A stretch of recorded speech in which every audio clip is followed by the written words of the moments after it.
केंद्र सरकारच्या कांदा निर्यात बंदीच्या निषेधार्थ आज लासलगाव येथील संतप्त शेतकऱ्यांनी घोषणाबाजी करत लासलगाव बाजार समितीमधील लिलाव बंद पाडलाय।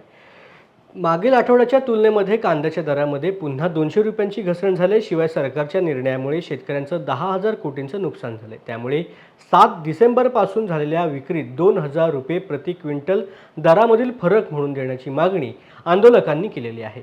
कांद्यावरील निर्यात बंदी तातडीने उठवली नाही तर संपूर्ण राज्यामध्ये ठिकठिकाणच्या बाजार समितीत लिलाव बंद पाडून केंद्र सरकारचा निषेध केला जाईल असं देखील आता आंदोलकांनी म्हटलं आहे।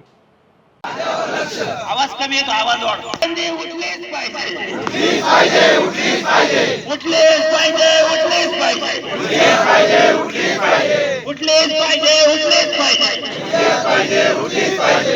एकच पक्ष, एकच पक्ष, निर्यात बंदी करणाऱ्या केंद्र सरकारचा कांदा निर्यात बंदी करणाऱ्या केंद्र सरकारचा कांदा निर्यात बंदी करणाऱ्या केंद्र सरकारचा उठलेच पाहिजे, उठलेच पाहिजे,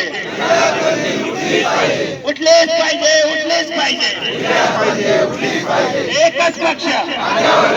महाराष्ट्र राज्य कांदा उत्पादक शेतकरी संघटनेच्या नेतृत्वाखाली लासलगाव कृषी उत्पन्न बाजार समितीमध्ये जी आशिया खंडातली सर्वात मोठी बाजार समिती आहे, या बाजार समितीमध्ये आपण केंद्र सरकारने कांद्याची जी निर्यात बंदी करून ठेवली आहे 7 डिसेंबरला, त्याला आता पावणे 2 महिने होत आलेले आहे। त्या निर्यात बंदीमुळे कांद्याचे महाराष्ट्रामध्ये आणि देशामध्ये प्रचंड दरात घसरण झाली आहे आणि कांदा उत्पादकांचा उत्पादन खर्च प्रति क्विंटलला 2,500 रुपयापर्यंत 3,000 पर्यंत येत असताना प्रत्यक्षात बाजार समितीमध्ये लिलाव करून शेतकऱ्यांच्या कांद्याला अवघा 700, 800, 900 रुपयापर्यंत इतका कवडी मोलदर मिळतोय।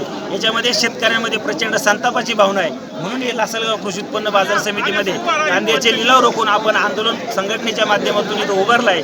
यामध्ये संपूर्ण राज्यातील बाजार समित्यांमध्ये आता अशाच पद्धतीने कांद्याचे लिलाव रोखून केंद्र सरकारचा जाहीर निषेध या निर्यात बंदीचा जाहीर निषेध केला जाणार आहे आणि तत्काळ ही कांद्याची निर्यात बंदी केंद्र सरकारने हटवावी हीच महाराष्ट्रातल्या देशातल्या सर्व कांदा उत्पादक शेतकऱ्यांची मागणी आहे।